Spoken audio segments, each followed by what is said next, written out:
Assalamualaikum warahmatullahi wabarakatuh.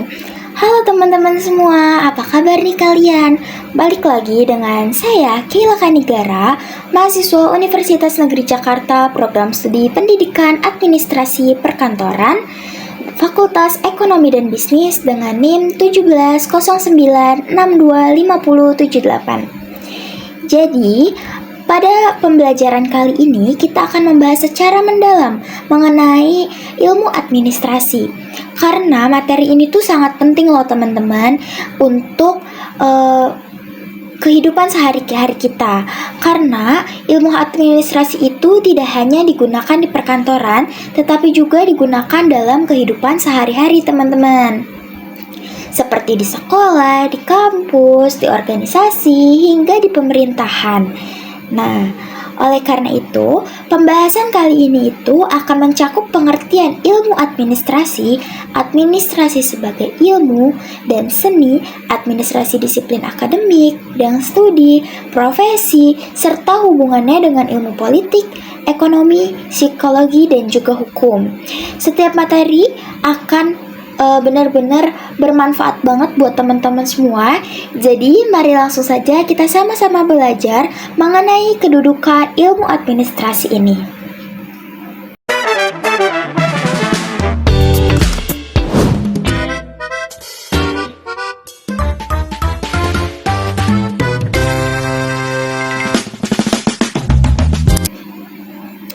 Baik teman-teman, jadi untuk pendahuluan materi kita, di sini saya akan menjelaskan terlebih dahulu mengenai ilmu administrasi itu apa sih artinya. Jadi, ilmu administrasi adalah ilmu yang mempelajari proses kerjasama dalam organisasi untuk mencapai tujuan secara efektif dan efisien. Nah, administrasi ini tuh mencakup kegiatannya itu ada 4 teman-teman, yaitu perencanaan, pengawasan, pelaksanaan, dan juga pengorganisasian. Mari kita bahas secara mendalam. Jadi, pengertian ilmu administrasi itu kan mempelajari tentang proses kerjasama antara 2 orang atau lebih teman-teman dalam suatu organisasi untuk mencapai tujuan yang telah ditetapkan terlebih dahulu secara efektif dan juga efisien teman-teman. Nah, administrasi ini tuh jadinya tuh berfungsi sebagai alat pengatur agar seluruh kegiatan organisasi itu dapat berjalan secara terencana dan juga terarah, efektif dan yang pastinya efisien. Dalam praktiknya, administrasi ini nih mempunyai 4 fungsi utama teman-teman seperti yang tadi sudah saya jelaskan di awal, yaitu ada perencanaan atau planning, ada pengorganisasian atau organizing, lalu ada pelaksanaan yaitu actuating, dan juga pengawasan yaitu controlling teman-teman. Kita mulai dari perencanaan atau planning. Jadi perencanaan ini dimulai dari menentukan tujuan, kegiatannya apa, waktunya, dan juga sumber daya apa saja yang kita perlukan. Itu ada di bagian perencanaan. Lalu yang kedua ada bagian pengorganisasian atau organizing, dimana ini tuh udah mulai pembagian tugas, wewenang, dan tanggung jawab agar pekerjaan itu tidak tumpang tindih. Jadi kalau di organisasi itu pastinya udah ada strukturnya teman-teman, baik dari ketua, sekretaris, bendahara, lalu setiap divisinya itu mulai dibagi-bagi di bagian pengorganisasian atau di bagian organizing ini. Selanjutnya yang ketiga ada pelaksanaan atau actuating. Jadi di sini udah mulai kegiatan ini jalan nih teman-teman. Kayak menggerakkan anggota organisasi agar bekerja sesuai rencana. Jadi dimulai dari sekretaris, mereka tugasnya ngapain, divisi acara, divisi dokumentasi gitu ya. Itu udah mulai bergerak di tahap ketiga ini teman-teman. Selanjutnya ada pengawasan atau controlling, merupakan tahap terakhir dari ilmu administrasi ini, yaitu mengendalikan dan mengevaluasikan kegiatan agar sesuai dengan tujuannya. Jadi diawasin teman-teman. Meskipun sudah ada perencanaannya, sudah mulai ada kegiatannya berjalan, tapi jika kegiatan tersebut tidak diawasi, maka bisa saja tidak sesuai rencana. Jatuhnya fungsi administrasi yang bertujuan untuk memudahkan kita mencapai tujuan, agar lebih efektif dan efisien, itu bisa gagal teman-teman jika tidak adanya tahap evaluasi ini di ilmu administrasi yang ada di organisasi teman-teman. Nah, contoh kasusnya di sini saya akan coba berikan contoh kasus nyatanya seperti di sebuah sekolah. Jika ingin mengadakan kelas meeting nih, itu pasti kan ada perencanaan jadwalnya dulu dan anggarannya. Ya, itu pasti dimulai dari ketua pelaksana. Kalau untuk di SMA berarti ketua OSIS pasti itu udah ada di dalam ketua OSISnya itu divisi di struktur utama OSISnya itu pasti sudah menentukan siapa sih ketua pelaksana dari kelas meeting ini. Nah, di tahap itulah sudah mulai perencanaan jadwal dan juga anggarannya. Lalu, pada ketua pelaksana ini sudah mulai membagikan job desk-nya seperti yang tadi sudah saya jelaskan di awal ya teman-teman. Udah mulai bagi nih divisi acara, divisi publikasi dan dokumentasi, divisi kesehatan misalnya gitu. Lalu udah mulai pelaksanaan, di tahap ketiga ini udah pelaksanaan kegiatan sesuai jadwal. Dimana tahap 1 itu pasti sudah mulai menyusun rundown ya, udah pasti mulai menyusun rundown, dan di tahap ketiga ini kita harus mulai melaksanakan kegiatan tersebut sesuai rundownnya, sesuai apa yang sudah direncanakan di awal gitu. Dan yang terakhir ada evaluasi. Seperti yang kita tahu di setiap organisasi atau di setiap pelaksanaan acara kegiatan, pasti di akhirnya itu akan ada yang namanya evaluasi gitu. Jadi yang jelas tanpa administrasi yang baik ini, kegiatan itu bisa berjalannya gak teratur teman-teman. Karena kalau administrasinya aja gak jelas, kita gak tahu nih strukturnya, terus pembagian kerjanya, segala macamnya itu gak akan jelas, gak akan tertata. Otomatis itu akan menghambat suatu organisasi, suatu kegiatan itu untuk mencapai tujuannya teman-teman.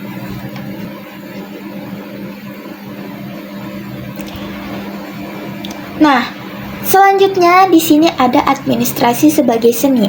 Administrasi sebagai seni itu menekankan keterampilan, kreativitas, dan intuisi dalam mengelola organisasi. Di mana tuh keberhasilan administrasi di administrasi sebagai seni ini sangat dipengaruhi oleh kemampuan kepemimpinan dan komunikasi. Nah, tidak semua masalah itu ya teman-teman bisa diselesaikan hanya dengan aturan tertulis, hanya dengan teori, hanya dengan SOP gitu ibaratnya. Itu tidak bisa seperti itu teman-teman. Karena jika di bagian ini misalnya ketua pelaksana itu harus bisa menggunakan keterampilannya dalam berkomunikasi, dalam jiwa kepemimpinannya beliau itu harus bisa dikerahkan. Karena tidak semua panitia misalnya, tidak semua orang yang ada di organisasi tersebut itu tuh bisa dikendalikan, diajarkan, dirangkul dengan cara yang sama. Itu pasti caranya berbeda-beda setiap manusianya, setiap individunya gitu ya. Maka keberhasilan administrasi dianggap sukses jika dilihat dari administrasi sebagai seni ini nih dipengaruhi oleh 3 teman-teman yang saya akan bahas di sini, yaitu kemampuan kepemimpinan. Gimana cara dia ini kita masih ambil contoh yang tadi kelas meeting ya teman-teman. Gimana cara ketua pelaksana ini tuh ada jiwa kepemimpinannya.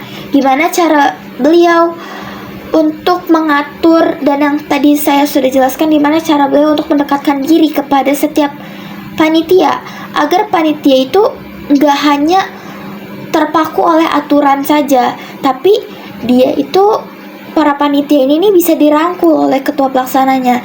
Dan jika seseorang tidak mempunyai jiwa kepemimpinan, maka itu tidak bisa berjalan teman-teman. Maka dari itu keterampilan, kreativitas itu tuh dibutuhkan banget di bagian administrasi sebagai seni ini. Selanjutnya adalah keterampilan komunikasi yang kita akan bahas. Gimana cara ketua pelaksanaan ini bisa menyampaikan. Jadi misalnya ya contohnya, jika ada panitia yang misalnya nggak sesuai dengan cara apa yang seharusnya panitia tersebut itu kerjakan, itu harus bisa diomongin secara baik-baik. Gak bisa kasar aja kayak kamu harusnya gini. Itu nggak bisa, karena komunikasi di sini harus jelas. Gimana cara beliau ketua pelaksana ini bisa menyampaikan apa yang seharusnya bisa diubah dari panitia tersebut, namun tidak menyakiti hati panitia tersebut, tapi justru membangun bagaimana panitia tersebut itu bisa berubah dan bisa improve di kegiatan atau di organisasinya itu tersebut, teman-teman. Dan yang terakhir adalah cara membangun hubungan kerja yang baik. Ini harus bisa. Ini sebenarnya mirip-mirip dengan kepemimpinan, di mana jika seseorang mempunyai jiwa kepemimpinan, seharusnya beliau itu bisa memimpin dan yang pastinya bisa membangun hubungan kerja yang baik dengan sesama timnya, kerja sama tim gitu. Jadi setiap pemimpin itu memiliki gaya kepemimpinan yang berbeda, sehingga administrasi ini bersifat fleksibel dan dinamis, namun tetap memperhatikan beberapa aspek yang tadi telah dijelaskan. Selanjutnya kita beralih ke administrasi sebagai ilmu, di mana administrasi ini sebagai ilmu memiliki teori, konsep, dan metode ilmiah yang sistematis. Jadi pengambilan keputusan itu sudah pasti berdasarkan data dan analisis rasional.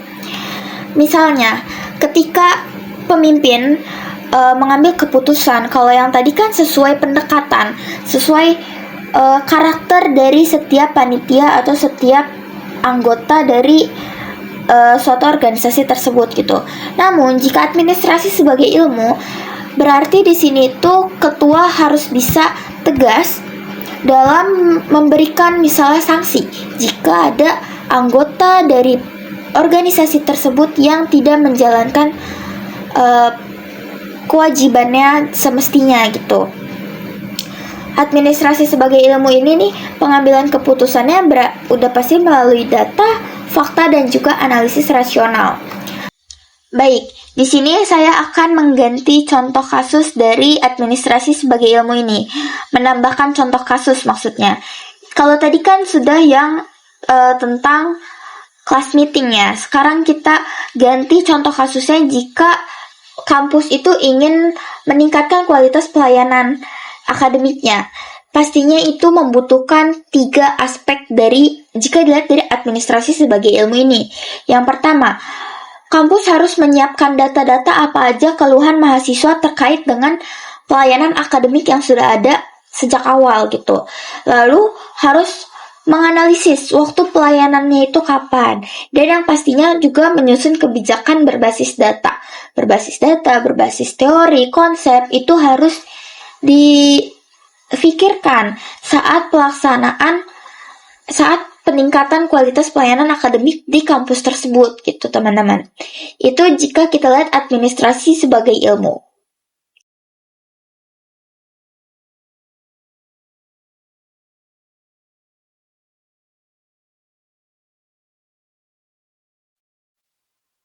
Lalu masuk materi ketiga, ada administrasi sebagai disiplin akademik. Administrasi sebagai disiplin akademik ini diajarkan di perguruan tinggi dan dikembangkan melalui penelitian ilmiah, di mana pengembangan ilmu administrasi ini dilakukan melalui pendidikan formal, lalu juga penelitian dan juga publikasi ilmiah. Di mana pendidikan formal itu berarti seperti yang saya sedang alami sekarang. Saya menjadi mahasiswa dari program studi pendidikan administrasi perkantoran, di mana saya pastinya akan belajar lebih dalam lagi mengenai ilmu administrasi. Dan itu dilakukan di kampus gitu. Mungkin ada juga yang setahu saya itu sekarang sudah banyak SMK yang jurusannya administrasi, manajemen, gitu-gitu. Administrasi manajemen itu sudah ada. Dan itulah yang dimaksud dari administrasi sebagai disiplin akademik. Selanjutnya melalui penelitian, di mana teori-teori administrasi ini bisa ditemukan karena adanya penelitian oleh para peneliti, di mana mereka mengumpulkan teori data untuk membuat fakta-fakta mengenai administrasi, ilmu-ilmu, konsep itu mengenai administrasi. Dan yang terakhir melalui publikasi ilmiah. Seperti yang kita tahu, peneliti pastinya akan membuat jurnal ya, biasanya jurnal. Dan melalui jurnal itulah administrasi dikembangkan, dipublikasikan melalui ilmiah, penulisan ilmiah tersebut. Makanya dalam hal tersebut administrasi disebut sebagai administrasi sebagai disiplin akademik. Nah, jadi seperti saya sendiri, saya akan kuliah di program studi pendidikan administrasi perkantoran, maka insya Allah saya bisa membagikan sedikit ilmu, atau maksudnya saya bisa berbagi ilmu yang telah saya dapat di kampus kepada orang-orang sekitar. Contohnya seperti sekarang saya berbagi mengenai administrasi. Maka itulah ini kegiatan yang sedang saya lakukan sekarang melalui Zoom meeting, memberikan pembelajaran mengenai kedudukan ilmu administrasi. Saya berbagi ilmu mengenai administrasi itu ada bidangnya apa saja, dianggap di berbagai bidang. Itu merupakan contoh dari administrasi sebagai disiplin akademik, teman-teman. Jadi secara nggak langsung ini saya terutama sedang mempraktikkan secara langsung dari administrasi sebagai disiplin akademik ini.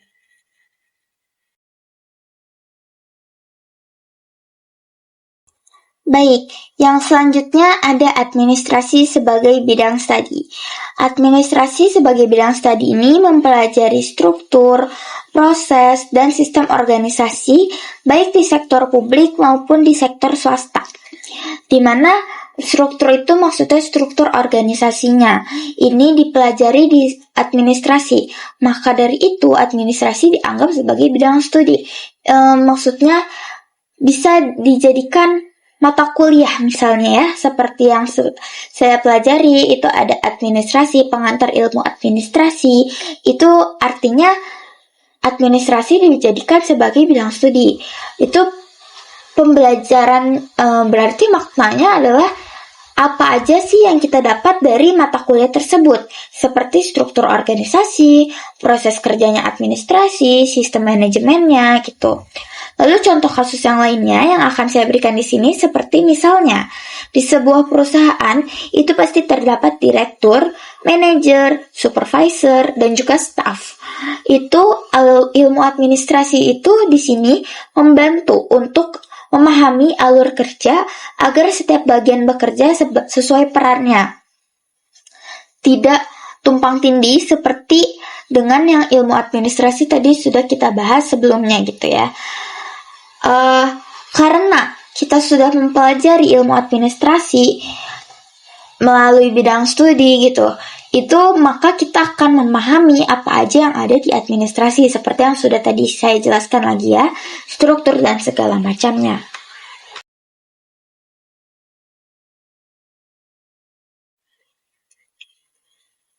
Nah, lanjut lagi nih teman-teman. Ada administrasi sebagai profesi. Mungkin kalau ini udah nggak asing ya teman-teman. Administrasi sebagai profesi ini contohnya ada dosen pengajar mata kuliah administrasi, ada guru yang mengajar di SMK yang jurusan administrasi, ada juga emang seperti yang kalau di perkantoran itu seperti sekretaris atau staf administrasinya sendiri. Itu yang dimaknai dari administrasi sebagai profesi ini. Sebagai seseorang administrator itu dituntut untuk memenuhi keahlian khusus. Keahlian khususnya apa? Ya udah pasti mengenai tentang ilmu administrasi tersendirinya ini. Lalu etika kerjanya. Etika kerja di ilmu administrasi itu pasti sudah dipelajari di ketika mereka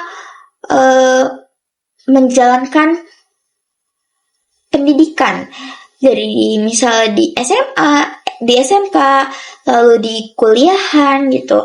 Itu pasti sudah belajar tentang etika kerjanya. Etika kerja seorang administrator itu pastinya memiliki tersendiri ya. Ya tidak Tidak bedanya dengan profesi yang lain seperti dokter, guru, itu pasti harus memiliki etika profesinya masing-masing. Begitupun dengan seorang administrator. Harus memiliki tanggung jawab, harus memiliki kemampuan untuk merapikan data-data, menyusun jadwal seperti itu. Dan mereka itu harus profesional, harus tanggung jawab bahasa anak sekarangnya profesionalnya ini tanggung jawab profesional dalam mengurus data-data, jadwal itu tuh diuji teman-teman. Selain bertanggung jawab, seorang administrator juga harus bekerja secara jujur, teliti, transparan, karena keputusan administrasi itu berdampak luas. Seperti yang dari tadi sudah kita bahas, administrasi itu sebagai kunci dari sebuah kegiatan, sebuah organisasi agar bisa berjalan dengan lancar.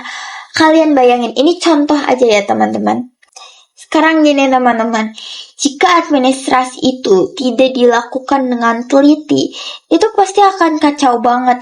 Dimulai dari, kalau yang organisasi ya, berarti bisa aja nanti dananya nggak kekumpul jika bagian bendaharanya tidak melaksanakan pekerjaannya dengan jelas gitu kan, pekerjaannya dengan seharusnya. Lalu pastinya acara juga tidak akan berjalan dengan lancar, antara rundown-nya nggak jelas atau tamu-tamu yang akan diundangnya itu nggak datang, karena kan itu harusnya disusun secara rapi teman-teman. Nah, kenapa di sini saya menyebutkan seorang administrator itu harus bersikap jujur, teliti, dan juga transparan? Karena contohnya nih teman-teman, ketika staf administrasi keuangan sekolahan, itu pasti kan mengelola yang namanya dana bos. Jika administratornya aja ini nggak jujur, itu akan terjadi hal-hal yang tidak diinginkan. Maka tujuan dari dana bos yang dikeluarkan itu tidak akan mencapai tujuannya, karena adanya beberapa hal yang tidak diinginkan, karena administratornya ini yang mengurus administrasinya ini tidak jujur, lalu tidak teliti. Bisa saja nanti ketika penyusunan rekapan ke pengeluaran dan pemasukan itu bisa saja berantakan, dan yang pastinya kalau data keuangan itu udah berantakan, itu sangat amat tidak baik ya teman-teman. Transparan, ini transparan sejenis dengan tadi yang jujur, karena jika keuangan saja sudah tidak transparan, itu sudah kacau pastinya, karena ya semua orang, maksudnya semua pihak yang harusnya terlibat harusnya itu mengetahui pengeluaran pemasukan yang ada di sekolahan tersebut. Tapi jika seorang administratornya aja nggak jujur, nggak bersifat transparan, maka mau kayak gimana lagi? Pastinya itu akan kacau kan. Barang-barang yang harusnya dibeli menggunakan dana bos itu pastinya tidak akan kebeli. Terus juga yang lain-lainnya deh, pokoknya semuanya pasti kalian udah tahu lah ya. Jika ada satu pihak yang korupsi, itu pasti tujuan dari apa yang ada awal itu pasti tidak akan tercapai.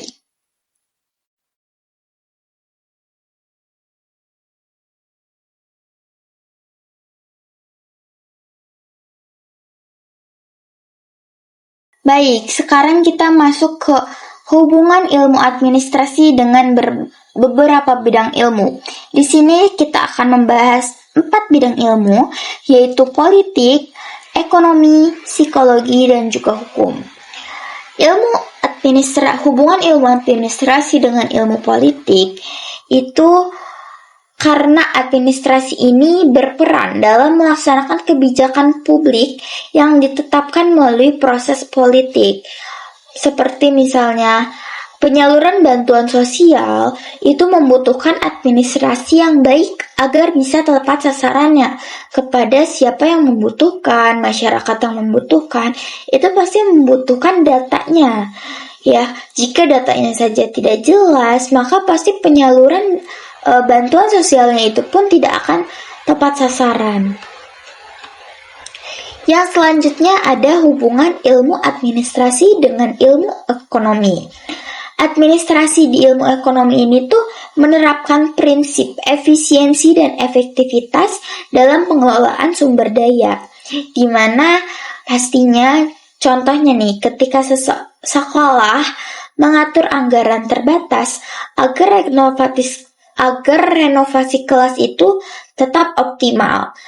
Ibaratnya gimana caranya sesuai budget tapi tujuannya itu tetap tercapai, tetap efektif, efisien melalui dana yang ada. Ini makanya berkaitan ilmu administrasi dengan bidang ekonomi. Lalu selanjutnya ada administrasi dengan hubungan ilmu administrasi dengan ilmu psikologi.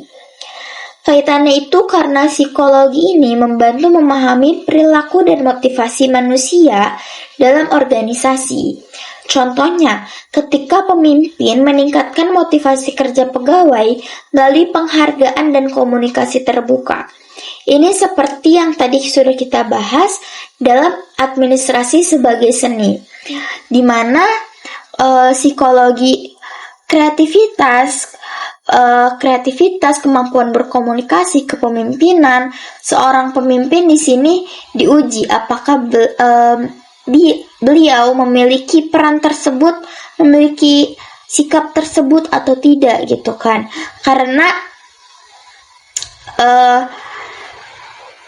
dari dirinya sendiri, dari psikologi seseorang pemimpin itu, jika memang pemimpin tersebut tidak memiliki jiwa kepemimpinan,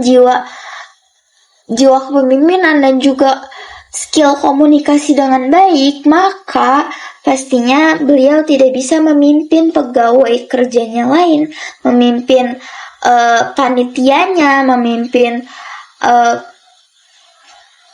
seluruh anggota dari organisasi yang sudah ia pegang gitu.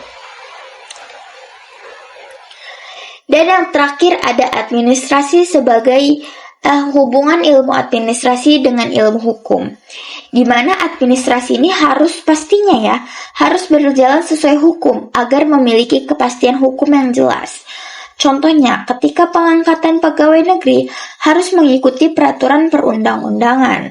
Itu contoh satunya. Lalu contoh lainnya juga ketika kita berkendara motor, di mana kita harus mengikuti peraturan perundang-undangan, di mana udah jelas nih, ketika lampu merah harus berhenti, lampu kuning hati-hati, lampu hijau boleh jalan gitu. Jika tidak ada pembagian yang jelas, administrasi yang jelas, tidak mengikuti hukum, standarisasi hukum, maka itu semua tidak akan berjalan dengan lancar. Administrasi juga tidak akan berjalan sesuai semestinya gitu teman-teman.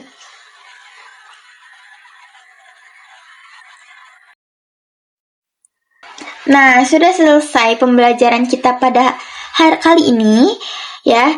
Sebagai kesimpulan, saya akan mengatakan bahwa ilmu administrasi itu memang sangat memiliki peranan yang sangat penting dalam kehidupan sehari-hari, kehidupan organisasi, kehidupan sekolah, kampus gitu ya. Karena administrasi ini tidak hanya dipahami sebagai ilmu, sebagai mata kuliah, sebagai mata pelajaran, tetapi juga sebagai seni, disiplin akademis, sebagai bidang studi dan juga profesi yang saling berkaitan dengan berbagai bidang ilmu lainnya, seperti yang tadi sudah kita bahas, bidang ekonomi, psikologi, hukum gitu ya. Dan juga melalui contoh-contoh kasus yang telah kita bahas, kita dapat melihat bahwa ilmu administrasi ini memang sangat melekat dengan kehidupan sehari-hari kita, dengan apa yang kita jalankan gitu. Hampir di setiap momen itu pastinya ada administrasi yang harus ditata dengan jelas. Baik teman-teman semua, mungkin pembelajaran kali ini saya cukupkan. Semoga bermanfaat, semoga apa yang sudah saya berikan bisa mendapat teman-teman bisa mendapatkan manfaatnya. Mohon maaf jika saya banyak salah-salah kata ngomongnya, banyak menggunakan bahasa saya sendiri ketika menjelaskan materinya. Mohon dibukakan pintu maaf yang sebesar-besarnya. Bisa diambil sisi positifnya, sisi negatifnya dibuang saja. Cukup sekian. Wabillahi taufiq wal hidayah. Wassalamualaikum warahmatullahi wabarakatuh.